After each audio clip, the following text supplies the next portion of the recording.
Hello friends, I welcome you all on my YouTube channel C Type Guru Competition Zone। Friends मैं हाजिर हूँ लेकर आप लोगों के लिए मॉर्निंग का सेशन जो कि प्रतिदिन सुबह 9 बजे आता है। फ्रेंड्स ये सेशन आईएएस यूपीएससी या फिर जितने भी स्टेट पीसीएस हैं उनकी प्रिपरेशन करने वाले जो भी स्टूडेंट्स हैं उनके लिए द परफेक्ट क्लासेस है, क्योंकि इसमें कंप्लीट हम लक्ष्मीकांत की समरी, बिपिन चंद्रा की समरी या सतीश चंद्रा जितनी भी बुक्स आप पढ़ते हैं स्टैंडर्ड बुक्स, उन सभी स्टैंडर्ड बुक्स को समराइज करके हम आपके लिए लेकर आते हैं। काफ़ी इंपॉर्टेंट और काफ़ी शॉर्ट वे में आपकी टॉपिक जो आसानी से आप आंसर कर सकते हैं। फ्रेंड्स ये सेशन आपको प्री से मेंस लेवल तक के लिए हेल्पफुल होगा, इसलिए फ्रेंड्स आप प्रतिदिन इस सेशन को जरूर ज्वाइन करें। बिना लेट किए हुए फ्रेंड्स स्टार्ट करेंगे हम लोग आज का सेशन। यह प्रतिदिन मॉर्निंग सेशन है। इस मॉर्निंग सेशन में आप सुनने की ज़्यादा से ज़्यादा कोशिश करें। प्रतिदिन सुबह 9 बजे ये सेशन लाइव फॉर्मेशन में आता है। आइए फ्रेंड्स स्टार्ट करते हैं आज का मॉर्निंग सेशन।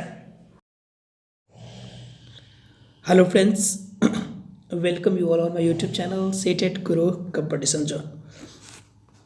फ्रेंड्स मैं राम सर हाजिर हूँ लेकर आप लोग के लिए मॉर्निंग सेशन।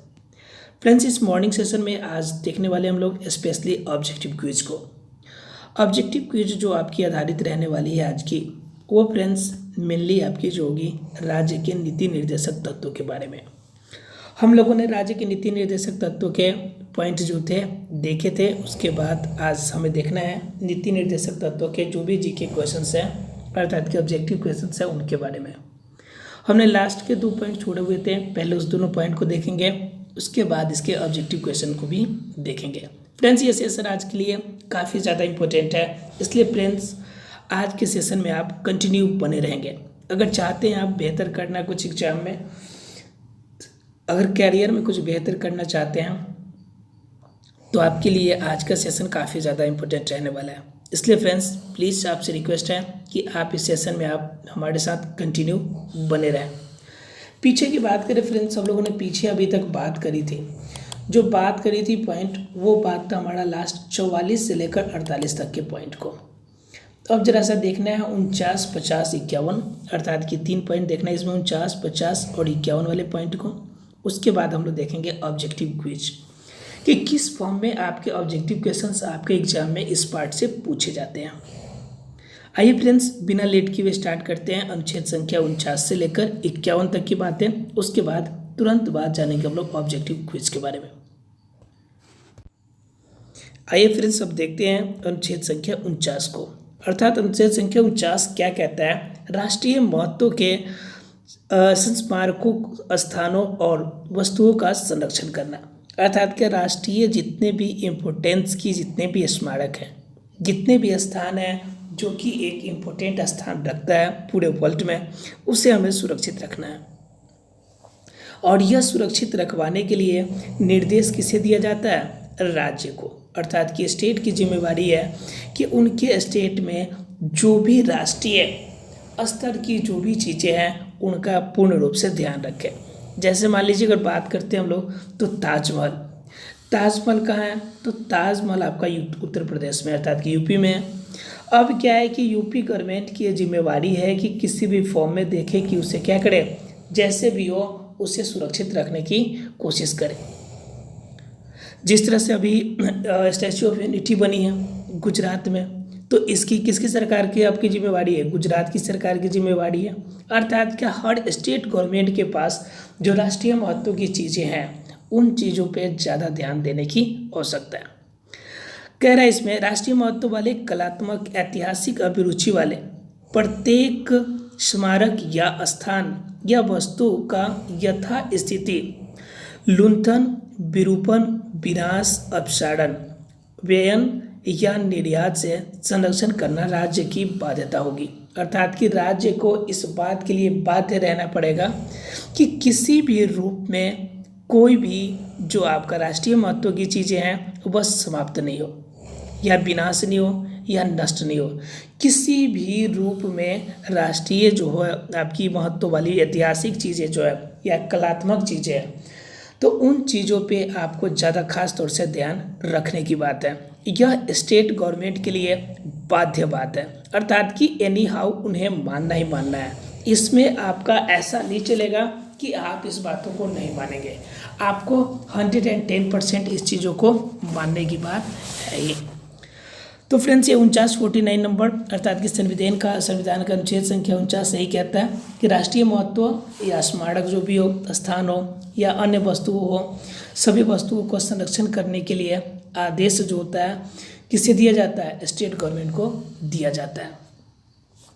आइए फ्रेंड्स, अगर अगले क्वेश्चन अगले पार्ट की बात करें अर्थात कि संविधान के अनुच्छेद संख्या 50 की, तो 50 क्या कहता है, कार्यपालिका से न्यायपालिका को पृथक करता है। यह बहुत ज़्यादा ऑब्जेक्टिव क्वेश्चन पूछा जाता है। कार्यपालिका को न्यायपालिका से अलग करना अनुच्छेद संख्या 50 का पार्ट है।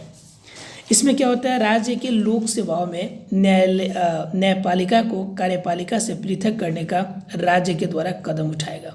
अर्थात क्या, राज्य सरकार इस पर कदम उठाएगा कि न्यायपालिका और कार्यपालिका किस प्रकार एक दूसरे से भिन्न है। अर्थात क्या, अपने राज्य के अंदर जो कार्य न्यायपालिका का होगा उनसे भिन्न कार्य आपका कार्यपालिका का होगा।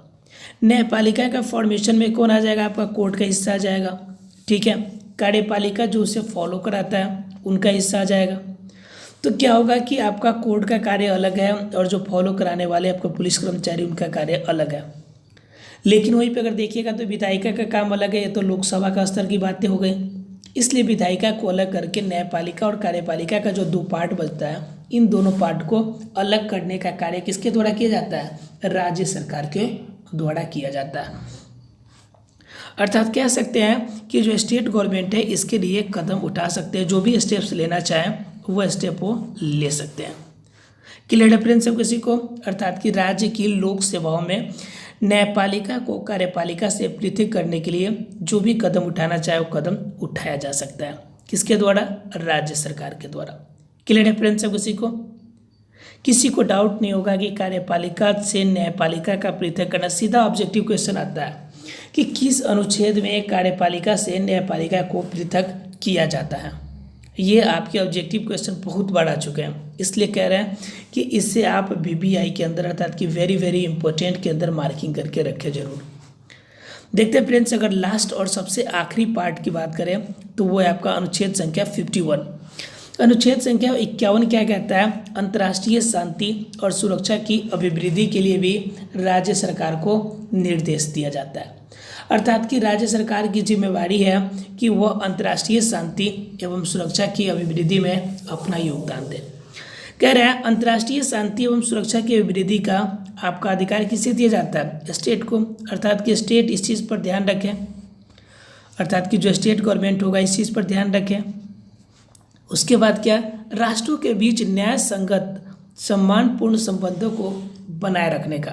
अर्थात कि दो राष्ट्रों के बीच अर्थात कि दो कंट्री के बीच में आपसी अगर संबंध बेहतर हो तो किस स्तर से होगा, अगर प्रत्येक छोटे छोटे राज्य एक दूसरे का सहयोग करें तो इस कंडीशन में प्रत्येक राज्य को भी अधिकार है कि राष्ट्रों के बीच न्याय संगत और सम्मानपूर्वक संबंध बनाने में उनकी मदद करें। और तीसरी पॉइंट कहता है संगठित लोगों के एक दूसरे से व्यवहारों में अंतर्राष्ट्रीय विधि और संधि बाध्यताओं के प्रति आदर बढ़ाने का। अगर किसी रूप में संधि होती है किसी आपका फॉरेन कंट्री से, किसी विदेशी कंट्री से, अगर किसी भी रूप में कोई भी अगर किसी भी रूप में आपका फॉरेन कंट्री से अर्थात कि विदेशी से अगर किसी भी रूप में कोई सा भी संधि होता है तो इससे जो भी स्टेट है सभी स्टेट को इसे फॉलो करने की आवश्यकता होती है। उस कंडीशन में आपका स्टेट इंडिविजुअलाइज्ड नहीं होना चाहिए, सभी स्टेट एकजुट होकर एक कंट्री के रूप में फॉलो किया जाना चाहिए। ये कह रहा है यानी कि संगठित लोगों को एक दूसरे के व्यवहार एवं अंतर्राष्ट्रीय विधि या संधि बाध्यताओं के प्रति आदर बढ़ाने का निर्देश सभी स्टेट्स को दिया जाता है।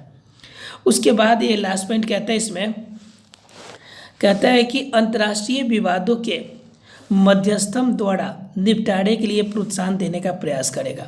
अर्थात कि अंतर्राष्ट्रीय अगर कोई विवाद है तो मध्यस्थता करके उसको भी निपटारा करने के लिए अनुदेश दिया जाता है। अर्थात कि अनुच्छेद 51 में ही इसके बारे में भी वर्णन है। जैसे अभी जो आपका केस चल रहा है आपका मेनली आपका चाइना के साथ अरुणाचल प्रदेश वाले इलाका में तो अरुणाचल प्रदेश एक स्टेट बेस आपका है। अब इस स्टेट से एक दूसरे कंट्री पूरी चाइना के साथ आपका प्रॉब्लम चल रहा है, ठीक है। जरा गौर कीजिएगा इस पे, चाइना का प्रॉब्लम पूरे आपका किससे चल रहा है, अरुणाचल प्रदेश के साथ, ठीक है। लेकिन अरुणाचल प्रदेश को हमारे अरुणाचल प्रदेश हमारे इंडिया अर्थात कि हमारे कंट्री का पार्ट है, इंडिया का पार्ट है। और अरुणाचल प्रदेश के साथ अगर रिलेशन वाली प्रॉब्लम होती है चाइना के साथ में, तो उस कंडीशन में इनकी जो प्रॉब्लम होगी इनकी मध्यस्थता किया जाएगा और मध्यस्थता करके चाइना और आपका आंध्र प्रदेश अरुणाचल प्रदेश में जो प्रॉब्लम है उनको दूर करने की पूरी कोशिश की जाएगी। अर्थात क्या करता है कि स्टेट गवर्नमेंट को राज्य नीति निर्देशक सिद्धांत के आपका अनुच्छेद संख्या 51 के अंतर्गत कहा जाता है कि सभी राज्य जो है वह आपका अंतर्राष्ट्रीय शांति और सुरक्षा की अभिवृद्धि का प्रयास करेगा। जैसे जम्मू कश्मीर का मामला है, जम्मू कश्मीर में भी अक्सर प्रॉब्लम होती रहती है आपकी पाकिस्तान को लेकर। तो जम्मू कश्मीर की क्या जिम्मेवारी है कि इस स्तर पे कार्य करे कि वह जो आपकी इंडिया के साथ उनके संबंध है, अर्थात कि इंडिया का जो एक पार्ट है वह अखंड रूप में बना रहे, अर्थात कि किसी भी रूप में अंतर्राष्ट्रीय स्तर पर किसी भी रूप में कोई भी आपका शांति या सुरक्षा भंग न हो। इसी रूप में अरुणाचल प्रदेश का केस चाइना के साथ था। इसके बाद आपका कुछ केसेस आपका ये नेपाल के साथ भी था। तो इस तरह से इंटरनेशनल रिलेशनशिप में ऐसा बात कहा जाता है कि प्रत्येक राज्य को अपनी जिम्मेवारी निभाना चाहिए, कि प्रत्येक राज्य अगर जिम्मेवारी निभाएगा तो उसके बाद ओवरऑल इंडिया पर इसका प्रभाव बेहतर पड़ने वाला है। क्लियर है फ्रेंड्स सब किसी को? अर्थात कि कह सकते हैं कि अनुच्छेद संख्या 51 अंतर्राष्ट्रीय शांति और सुरक्षा की अभिवृद्धि की बातें करता है। क्लियर है फ्रेंड्स? ये थे आज के लास्ट पॉइंट, अर्थात क्या, अनुच्छेद आपके 51 तक की पॉइंट। अब फ्रेंड्स जरा देखते हैं हम लोग ऑब्जेक्टिव क्विज को। एक बार मैं रिमाइंड करा देना चाहता हूँ क्योंकि ऑब्जेक्टिव क्विज में अगर देखेंगे तो ऑब्जेक्टिव क्विज में प्रॉब्लम होगी फिर, इसलिए मैं एक बार रिवाइज करा देता हूँ सबको। एक बार दिखा देता हूँ कि क्या है मेन पॉइंट, उसके बाद आपके बाद यहाँ पे हम लोग सीधा पहुँचेंगे इस पॉइंट के लिए। अनुच्छेद संख्या 36 से 51 तक की बात हमारी कौन सी आती है, राज्य की नीति निर्देशक तत्वों के अंतर्गत आती है। राज्य की नीति निर्देशक तत्व क्या आती है, भाग 4 है। ध्यान रखिएगा फ्रेंड्स, राज्य का नीति निर्देशक तत्व है, यह 36 से लेकर 51 तक आती है, यह भाग 4 में आती है। यह आयरलैंड से लिया गया है, आयरलैंड से लिया गया क्योंकि सबसे पहले पूरी दुनिया में आयरलैंड में ही यह लागू हुआ था, इसलिए यह पार्ट हमारी जो है संविधान में आयरलैंड से लाया गया है।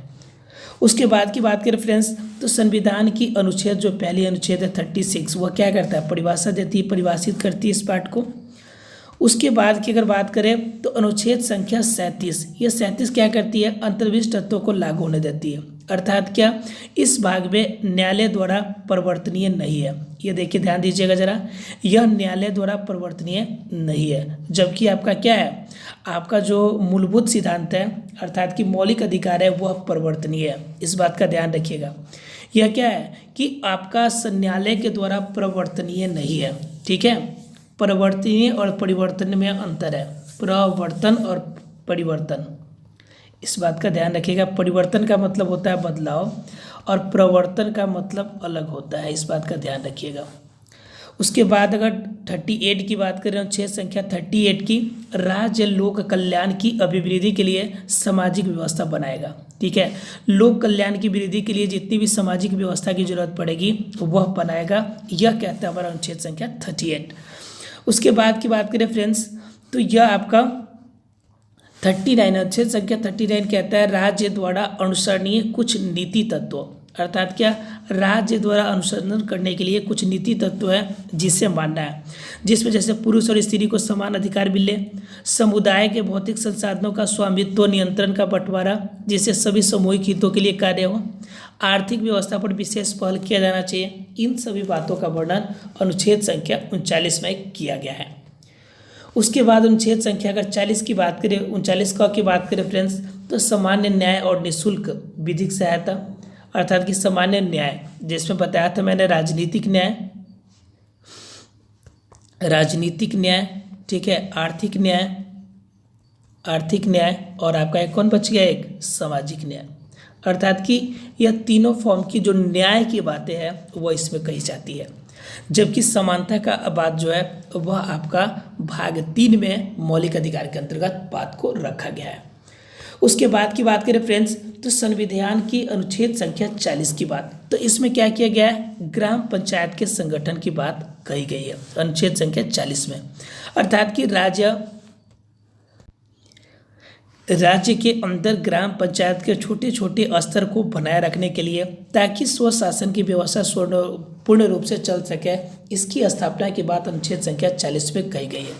हालांकि इनके बारे में वर्णन आपका 42वां संविधान संशोधन 1976 के द्वारा आपका ग्राम पंचायत की बात रखी गई थी, जिसमें पहला स्टेट जो बना था इसमें वो आपका राजस्थान का क्षेत्र था, ठीक है, जहाँ पे आपका ये व्यवस्था लागू की गई थी।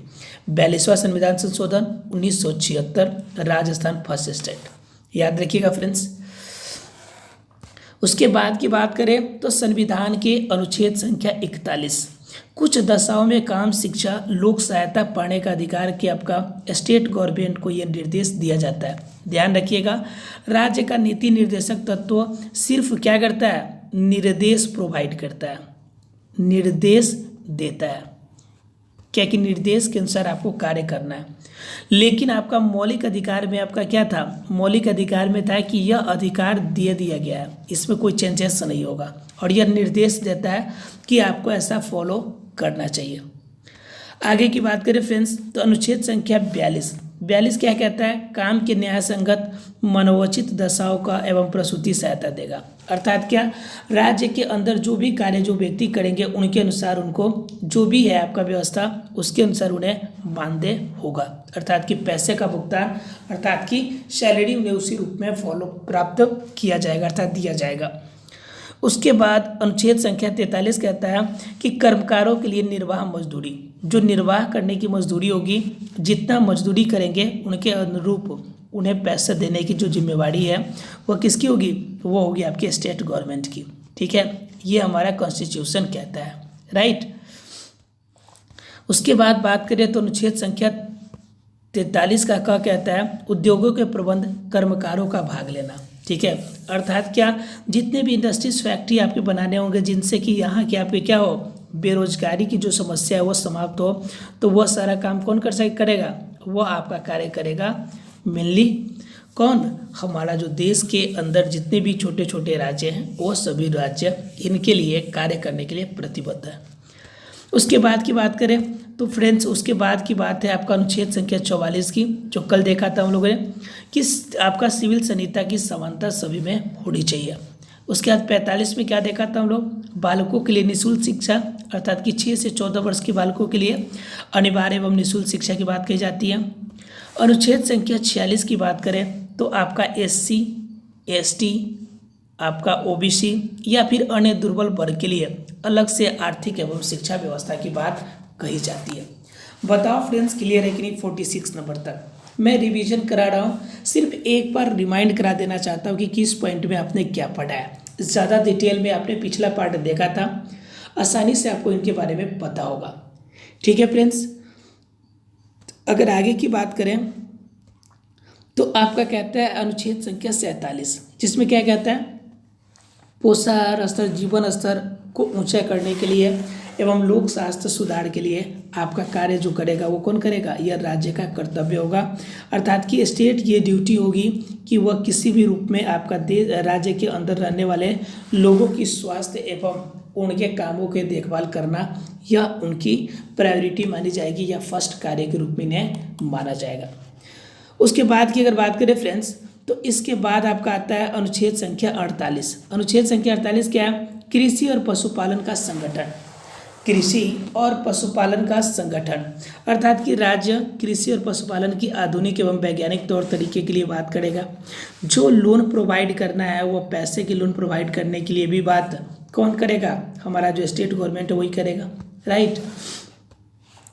उसके बाद आपका 48 की क में पर्यावरण की संरक्षण की और संवर्धन की बात, आपका वन्य जीव अभ्यारण्य के बारे में जो भी चीज़ें उनके क्षेत्र में पड़ते हैं उन क्षेत्रों को, जैसे जिम कॉर्बेट, ठीक है, जिम कॉर्बेट अपने जिस स्टेट में पड़ेगा उस स्टेट के लिए अब जिम्मेवारी होगा। आपका जितने भी आपके राष्ट्रीय उद्यान है जिस स्टेट में पड़ेंगे उस स्टेट की आपका स्पेशली जिम्मेवारी होगा कि वहाँ पे क्या करेगा, वह उसे फॉलो करेगा, अर्थात कि उसे सही सलामत रखने की जिम्मेवारी जो होगी उस राज्य की होगी। उसके बाद अभी हमने 49, 50 और 51 देखा था, इसलिए अब कोई डाउट नहीं रहना चाहिए। बताओ फ्रेंड्स, क्लियर है सबको यहाँ तक? अर्थात कि आज की पॉइंट अर्थात कि 36 से लेकर 51 तक की भाग 4 की जो पॉइंट थी, स्पेशली हमने देखा था राज्य के नीति निर्देशक तत्वों के बारे में। बताओ फ्रेंड्स, क्लियर है कि नहीं? किसी को कोई डाउट है तो बोलिए। इस पॉइंट में किसी को डाउट है तो बोलिए, कोई सा भी। किसी को कोई डाउट नहीं होना चाहिए। चलिए फ्रेंड्स, अगर डाउट नहीं है तो सीधा आते हैं अब हम लोग ऑब्जेक्टिव सेक्शन पे। तो फ्रेंड्स, पहले बात करें आपका राज्य के नीति निर्देशक तत्वों के पहले पार्ट की, पहले क्वेश्चन की बात करें तो पहला ऑब्जेक्टिव क्वेश्चन हमारा कहता है कि भारतीय संविधान में राज्य के नीति निर्देशक तत्व ग्रहण किए गए हैं, कहाँ से लिया गया है? तो इस क्वेश्चन का जवाब आप देना चाहें तो 5 सेकेंड में आप दे सकते हैं। अभी हमने चर्चा किया था आपके साथ, और फ्रेंड्स का सही जवाब ऑप्शन नंबर बी है, आयरलैंड से। राइट, किसी को कोई डाउट इसमें नहीं होगा क्योंकि अभी मैंने बताया था इसके बारे में, इसलिए इसमें कोई डाउट नहीं होना चाहिए। उसके बाद क्या है आपका, राज्य के नीति निर्देशक तत्वों का उल्लेख भारतीय संविधान के किस भाग में है? फटाफट बताइए फ्रेंड्स। और फ्रेंड्स का सही जवाब ऑप्शन नंबर सी, भाग 4, क्योंकि हमको पता है पहले से कि भाग 2 में हमने पढ़ा है कौन सा, नागरिकता के बारे में। भाग 2 में हम लोगों ने नागरिकता के बारे में पढ़ा है, और भाग 3 में अभी हम लोगों ने चर्चा किया था मौलिक अधिकार के बारे में। राइट, मौलिक अधिकार के बारे में। अगर पहले भाग की बात करें फ्रेंड्स, तो हम लोगों ने क्या देखा था, राज्य एवं आपका जो केंद्र शासित प्रदेश है उनके बारे में हमने देखा था पार्ट 1 में। राइट, अर्थात कि टोटल हम लोगों ने अभी तक 4 पार्ट अभी तक देख चुके हैं, भाग 4 तक। बाकी के पार्ट्स को भी, जो पार्ट आपके इम्पोर्टेंट होंगे उनकी चर्चा हम अपने क्लास में कंटिन्यू करते रहेंगे, लेकिन उनसे पहले हम एक बार ऑब्जेक्टिव क्वेश्चन का रिवीजन करा देंगे, क्योंकि एग्जाम्स आ रहे हैं। उस एग्जाम के लिए जरूरी है कुछ करेंट अफेयर की क्वेश्चंस, इसलिए कुछ करेंट अफेयर का सेक्शन मैं लेकर आऊँगा, जो कि अभी तक जितने एग्जाम में क्वेश्चन पूछे जाएंगे, अर्थात कि अभी आपका जो अर्लियर जो 6 मंथ से 8 मंथ तक के बीच का आपका जितना भी करेंट अफेयर होगा जो कि आपके एग्जाम के लिए इम्पोर्टेंट होगा, 1 लीनियर वे में या MCQs के फॉर्म में हम आपके लिए 2 या 3 क्लास में कंप्लीट फॉर्म में पूरा कर देंगे। इसलिए फ्रेंड्स, इसके बाद तुरंत आपका वही स्टार्ट होने वाला है आपका करेंट अफेयर का सेक्शन, जो कि आपके एग्जाम के लिए मस्ट इम्पोर्टेंट है। इसलिए फ्रेंड्स, आप कंटिन्यू बने रहें, हम आपके लिए वो सारी स्टडी मटेरियल अवेलेबल कराएंगे जो आपके एग्जाम के लिए मस्ट इम्पोर्टेंट होंगे। आइए फ्रेंड्स, देखते हैं अगले पार्ट की बात। तो अगला पार्ट हमारा कहता है भारतीय संविधान के किस अनुच्छेद में राज्य के नीति निर्देशक तत्वों का उल्लेख किया गया है? तो इसमें तो किसी को डाउट नहीं होना चाहिए। फ्रेंड्स, अभी हम लोगों ने देखा इसका सही आंसर आपका ऑप्शन नंबर सी, 36 से लेकर 51 तक की बातें कही जाती है। अर्थात कि अभी तक हमने 4 पार्ट देखा था, इसमें पहला पार्ट था 1 से लेकर 4 तक राज्य के बारे में वर्णन करता है, 5 से लेकर आपका 12 तक, 5 से लेकर 11 तक कौन से पार्ट आपका, नागरिकता का पार्ट, और 12 से लेकर 35 तक मौलिक अधिकार, और 36 से लेकर 51 तक चौथा पार्ट जो कि आपका नीति निर्देशक तत्व है। बताओ फ्रेंड्स, क्लियर है कि नहीं? 1 से 4 है राज्य एवं उनके क्षेत्र, 5 से 11 जो पार्ट था हमारा कौन सा, नागरिकता का पार्ट, और 12 से 35 का जो पार्ट था वो मौलिक अधिकार, और 36 से 51 का जो पार्ट था हमारा नीति निर्देशक तत्वों का पार्ट था। बताओ फ्रेंड्स, क्लियर है सबको? चलिए, अगर क्लियर है तो देखते हैं अगले क्वेश्चन को। और अगला क्वेश्चन फ्रेंड्स कहता है भारत का वह कौन सा भाग है जो संविधान के निर्माताओं के मस्तिष्क और उद्देश्य को प्रतिबिंबित करता है? तो फ्रेंड्स, इसका सही जवाब आपका ऑप्शन नंबर सी है। मैंने आपको इस पार्ट में बताया था कि मौलिक अधिकार का 2 पार्ट काफ़ी इंपॉर्टेंट माना जाता है। एक पार्ट तो आपका कौन सा, एक पार्ट आपका मौलिक अधिकार, मौलिक अधिकार, जिससे हम क्या कहते हैं, मौलिक अधिकार को अपने जो संविधान है उसकी आत्मा कहते हैं, राइट, उसकी आत्मा कहते हैं। और दूसरा हमारा राज्य का नीति निर्देशक तत्व, जिसे हम अपने संविधान का चेतना कहते हैं, राइट। अर्थात यही कह रहा है कि संविधान का वो कौन सा भाग है जो संविधान के निर्माताओं के मस्तिष्क उद्देश्य को प्रतिबिंबित करता है। मस्तिष्क और उनके उद्देश्य का मतलब क्या, कि चेतना को प्रतिबिंबित करता है। और हमने पहले बता दिया आपको कि राज्य के नीति निर्देशक तत्वों को हम लोग क्या कहते हैं, चेतना के नाम से जानते हैं। और मौलिक अधिकार को हम किस नाम से जानते हैं, संविधान के आत्मा के नाम से जानते हैं। बताओ फ्रेंड्स, क्लियर है कि नहीं क्लियर है? सब किसी को क्लियर हो रहा होगा, किसी को कोई डाउट नहीं होगा। अगर आगे की बात करें फ्रेंड्स, राज्य के नीति निर्देशक तत्वों में निम्नलिखित में से किन किन प्रकार के सिद्धांत अंतर्निहित है। फटाफट बताने फ्रेंड्स कि इनमें से कौन कौन से सिद्धांत अंतर्निहित है। तो फ्रेंड्स इसका सही जवाब जो की बात करें अगर, तो ऑप्शन नंबर डी होगा, क्योंकि हमने आपको बताया था कि राज्य के नीति निर्देशक तत्वों के अंदर आर्थिक न्याय, सामाजिक न्याय और प्रशासनिक न्याय, तीनों न्याय की बात की जाती है, तीनों की न्याय की बात की जाती है। अगर समानता की बात होती है तो मौलिक अधिकार में चला जाता, लेकिन न्याय वर्ड की यूज होती है तो इस कंडीशन में किस में आता है, नीति निर्देशक तत्वों में। तो उस कंडीशन में तीनों दिया हुआ है, इसलिए आपका सही आंसर क्या होगा, ऑप्शन नंबर डी, उपयुक्त में सभी। अगर अगले क्वेश्चन की बात करें फ्रेंड्स, तो अगला क्वेश्चन हमारा कहता है कि भारतीय संविधान में राज्य के नीति निर्देशक सिद्धांतों को शामिल करने के पीछे मुख्य उद्देश्य क्या था। अर्थात क्या, भारतीय संविधान में राज्य के नीति निर्देशक सिद्धांतों को शामिल करने के पीछे मुख्य उद्देश्य क्या था। तो मुख्य उद्देश्य क्या था फ्रेंड्स, मुख्य उद्देश्य हमारा जो था वह क्या था, फटाफट बताइए। अगर आंसर देना चाहते हैं आप लोग तो फटाफट आंसर देते रहिए। और फ्रेंड्स इसके सही जवाब की बात करें तो ऑप्शन नंबर ए है, कल्याणकारी राज्य। अर्थात क्या, एक ऐसा राज्य जिसमें लोक कल्याण की बात की जाए, अर्थात कि लोक कल्याण की स्पेशली आपका ध्यान रखा जाए। यह आपका पार्ट कौन बताता है, राज्य का नीति निर्देशक तत्व बताता है, जिसके बारे में हम लोग विभेद देखे थे जिस समय मौलिक अधिकार और आपका नीति निर्देशक सिद्धांतों में, अर्थात कि हमने अंतर देखा था। तो उस कंडीशन में हमने बताया था कि यह लोक कल्याण की आपकी जो विचारधारा है वह क्या करती है, पूरे राज्य स्तर पे करती है, जबकि वह इंडिविजुअलाइज्ड फॉर्म में, अर्थात क्या, आपका मौलिक अधिकार जो है इंडिविजुअल रूप में नागरिकों को अधिकार देती है। अगर अगले पार्ट की बात करें फ्रेंड्स, तो अगला क्वेश्चन हमारा कहता है, संविधान में राज्य के नीति निर्देशक तत्वों को शामिल करने के पीछे क्या उद्देश्य है। अर्थात क्या, संविधान में राज्य के नीति निर्देशक तत्वों को शामिल करने का क्या मकसद है, क्या आपका औचित्य है, इनके बारे में आपको बताना है।